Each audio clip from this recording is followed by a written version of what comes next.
श्रीगुरुभ्यो नमः। नमो देव्यै महादेव्यै शिवायै सततं नमः।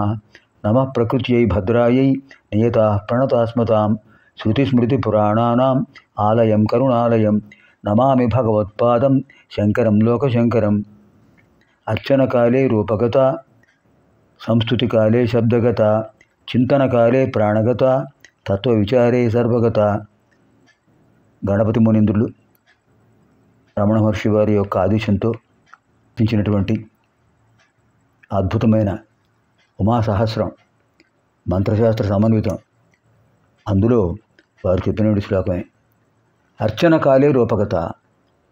అమ్మవారిని అర్చించే సమయంలో అమ్మవారు నిరాకార స్వరూపిణి, సాకార స్వరూపిణిగా, సాకార సవిగ్రహ రూపంతో మనకు కనిపిస్తున్నారు. అష్టభుజి దుర్గా, చతుర్భుజి లలిత.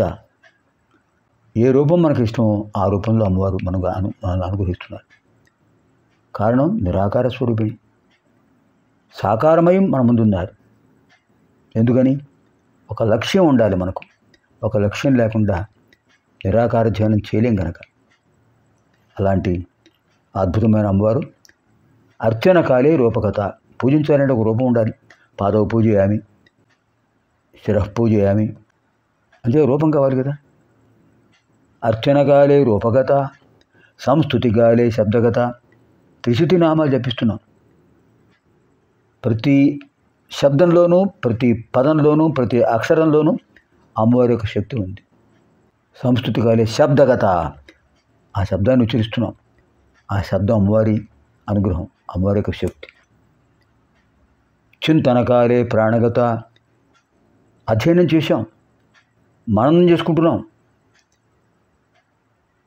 ప్రాణశక్తి అద్భుతమైన పవిత్రత పొందుతుంది.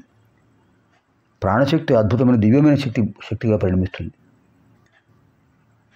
తత్వ విచారే సర్వగత. అసలు అమ్మవారి తత్వం ఏమిటి? నిరాకార స్వరూపిణి, కామరూపిణి. యా దేవీ సర్వభూతేషు శక్తి రూపేణ సంస్థిత, యా దేవీ సర్వభూతేషు జ్ఞానరూపేణ సంస్థిత, యా దేవీ సర్వభూతేషు ఇచ్ఛారూపేణ సంస్థిత, యా దేవీ సర్వభూతేషు క్రియారూపేణ సంస్థిత, యా దేవీ సర్వభూతేషు ఆత్మరూపేణ సంస్థిత, యా దేవీ సర్వభూతేషు బుద్ధిరూపేణ సంస్థిత. అలాంటి దివ్యశక్తి స్వరూపిణి అమ్మవారు. అంటే తత్వ విచారే సర్వగత. తత్వం తెలుసుకుంటే అమ్మవారు అన్నిట్లోనూ ఉన్నారు, అందరిలోనూ ఉన్నారు, మా అందరినీ నడిపిస్తున్నారు. 55, 56, 57, 58 ఈ 4 శ్లోకాలతో మనకు త్రిశతి అధ్యయన కార్యక్రమం పూర్తవుతుంది. నా విద్య ఇప్పుడు ఇందులో విశేషం ఏంటంటే శ్రీ విద్య విశేషమైన మంత్రోపాసన. యోగ్యత అర్హత ఉన్నవాడికే చెప్పాలి, లేని వాడికి చెప్పకూడదు. అర్హత లేని వాడికి, యోగ్యత లేని వాడికి చెప్తే చెప్పిన వాడికి దోషం. అదే చెప్తున్నారు. నా విద్యావేదినే బ్రూయాత్ నా భక్తాయ కదాచన నా శఠాయ న దుష్టాయ నా విశ్వాసాయ కర్హిచిత్. యో బ్రూయాత్ త్రిశతీం నామ్నం తస్యానర్థో మహాన్ భవేత్ ఇత్యాజ్ఞా శాంకరీ ప్రోక్త తస్మాత్ గోప్యమితం త్వయా. నా విద్యావేదినే బ్రూయాత్ నా భక్తాయ కదాచన న శఠాయ న దుష్టాయ నా విశ్వాసాయ కర్హిచిత్. నా అవిద్యావేదినే బ్రూయాత్ నా అభక్తాయ కదాచన నా శఠాయ నా దుష్టాయ నా అవిశ్వాసాయ కర్హిచిత్. 13పది అయం శ్లోకः. యో బ్రూయాత్ త్రిశతీం నామ్నాం తస్యానర్థో మహాన్ భవేత్ ఇత్యాజ్ఞా శాంకరీ ప్రోక్త తస్మాత్ గోప్యమిదం త్వయా. యః బ్రూయాత్ త్రిశతీం నామ్నాం తస్య అనర్థః మహాన్ భవేత్ ఇతి ఆజ్ఞా శాంకరీ ప్రోక్త తస్మాత్ గోప్యం ఇదం త్వయా. 16పది అయం శ్లోకः. ఇక్కడ ఏం చెప్పారు హయగ్రీవ స్వామి గారు? అవిద్యావేదినే నబ్రూయాత్ అగస్త్య. శ్రీ విద్యను ఉపాసించిన వాడికి చెప్పకు. నా అభక్తాయ కదాచన, భక్తుడు కాని వాడికి అసలు చెప్పకూడదు. కదాచన ఎప్పుడు చెప్పకూడదు. పరమనాస్తికుడికి ఎలా చెప్తామండి? పాముకు పాలు పోస్తే విషంగా మారుతుంది కానీ అమృతంగా మారుతుందా? దాని స్వభావం అది. భక్తుడు కాని వాడికి చెప్పకూడదు. నా శఠాయ మూర్ఖుడికి అసలు చెప్పకూడదు. నా దుష్టాయ దుర్మార్గుడికి అంతకంటే చెప్పకూడదు. నా అవిశ్వాసాయ కర్హి విశ్వాసం లేని వాడికి అంతకంటే చెప్పకూడదు. వాడికి విశ్వాసం లేదు.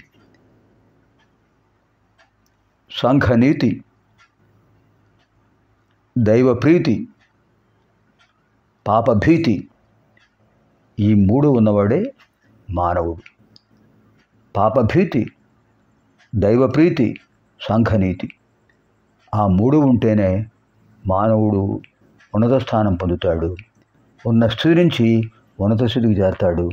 ఆ మూడు లేనివాడే దుష్టుడు శఠుడు, అవిశ్వాసి, అభక్తుడు ఇలాంటివన్నీ వాడికి. అవిద్యావేది అజ్ఞానంతో ఉన్నవాడు. యో బ్రూయాత్ త్రిశతీం నామ్నాం తస్యానర్థో మహాన్ భవేత్. పొరపాటున వాడిని మంచివాడుగా భావించి పొరపాటున చెప్పాడనుకో, నువ్వు చెప్పావనుకో, ఏమవుతుంది? నువ్వే కాదు ఎవరైనా సరే చెబితే తస్య అనర్థో మహాన్ భవేత్. వాడికి జరిగే అనర్థం ఇంత అంతా కాదు, అనూహ్యం. ఇది అది నేను చెప్పింది కాదయ్యా, ఇది శాంకరి ఆజ్ఞా ప్రోక్త, అమ్మవారి ఆజ్ఞ ఇది. తస్మాత్ గోప్యమిదంత్వయా, అంచేత నువ్వు రహస్యంగా ఉంచు. ఇది మంత్రశాస్త్రం, రహస్యంగా ఉంచు. నా విద్యావేదినే బ్రూయాత్, నా భక్తాయ కదాచన, నా శఠాయ నదుష్టాయ, నా విశ్వాసాయ కర్హిచిత్. యో బ్రూయాత్ త్రిశతీనాంనాం తస్యానర్థో మహాన్ భవేత్ ఇది ఆజ్ఞా శాంకరీ ప్రోక్త తస్మాత్ గోప్యమిదంత్వయా. లలితా ప్రేరితేనైవ మయోక్తం స్తోత్రముత్తమం రహస్యనామ సహస్రాదవిగోప్యమిదం మునే. లలితా ప్రేరితేనైవ మయోక్తం స్తోత్రముత్తమం రహస్యనామ సహస్రాత్ అపి గోప్యమిదం మునే. లలితా ప్రేరితేన ఏవ మయా ఉక్తం స్తోత్రం ఉత్తమం రహస్యనామ సహస్రాత్ అపి గోప్యం ఇదం మునే. హే మునే, ఏకాదశపది అయం శ్లోక. హే మునే సంబోధన, ఓ అగస్త్య, లలితా ప్రేరితేన ఏవ మయా ఉక్తం స్తోత్రం ఉత్తమం. అమ్మవారు ప్రేరేపణ చేయడం వల్ల, అమ్మవారు ప్రోత్సహించడం వల్ల నీకు నేను చెప్పాను. అమ్మవారు చెప్పారు నాకు, నీకు వినపడలేదు కనపడలేదు, అమ్మవారు నాకు చెప్పారు, కనిపించారు, చెప్పారు. అగస్త్యుడు అతని భార్య లోపాముద్ర నా భక్తులు, వాడికి చెప్పబోయా త్రిశతి అన్నారు. అంచేత నీకు చెప్పాను. రహస్యనామ సహస్రాత్ అపి గోప్యం ఇదం మునే. అంచేత ఈ రహస్యనామ సహస్రం కంటే కూడా త్రిశతి గోప్యము. లలితా సహస్రనామాలు గోప్యమే, అవి కూడా మంత్రాలే, 1000 మంత్రాలు. కానీ అంతకంటే విశేషమైన మంత్రాలు 300.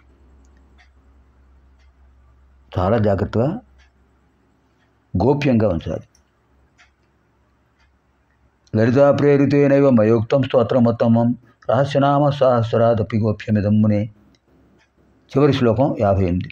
ఏవముక్త్వా హయగ్రీవ కుంభజం తాపసోత్తమం స్తోత్రేణ అనేన లలితాం స్తుత్వా త్రిపురసుందరీం ఆనందలహరీమగ్నమానస సమవర్తత.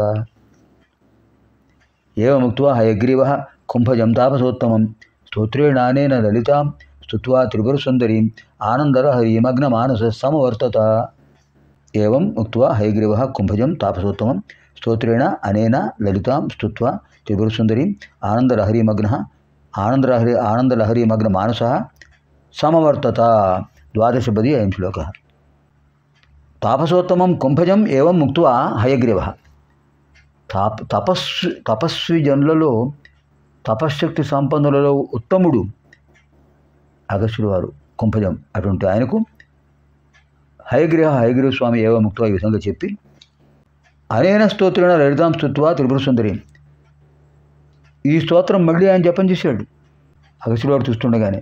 హయగ్రీవ స్వామి వారు ఆనంద లహరీమగ్నమానస లలితా త్రిశతీనామ సహస్ర, నా లలితా త్రిశతీనామ మంత్రాలు జపం చేయడం వల్ల కలిగిన అద్భుతమైన ఆధ్యాత్మికమైన ఆనందంలో మునిగిపోయాట.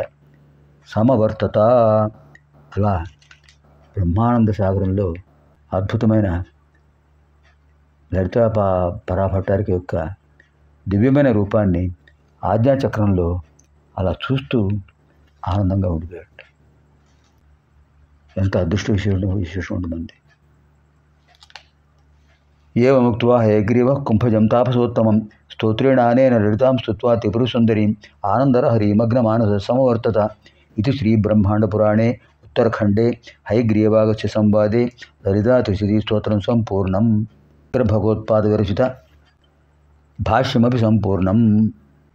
ఇంకో విశేషం ఏమిటంటే ఈ విశేషమైన వ్యాఖ్యాన గ్రంథాన్ని, అంటే సంస్కృతంలో హయగ్రీ శంకర భగవత్పాద వారు సంస్కృతంలో రాసినటువంటి వ్యాఖ్యానాన్ని తెలుగులో లలితములైన పదాలతో మనకు అందించారు.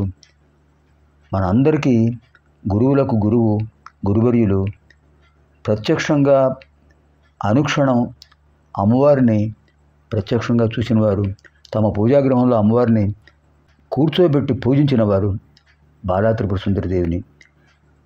దివ్యశ్రీ తాడేపల్లి రాఘవనారాయణ శాస్త్రి గారు.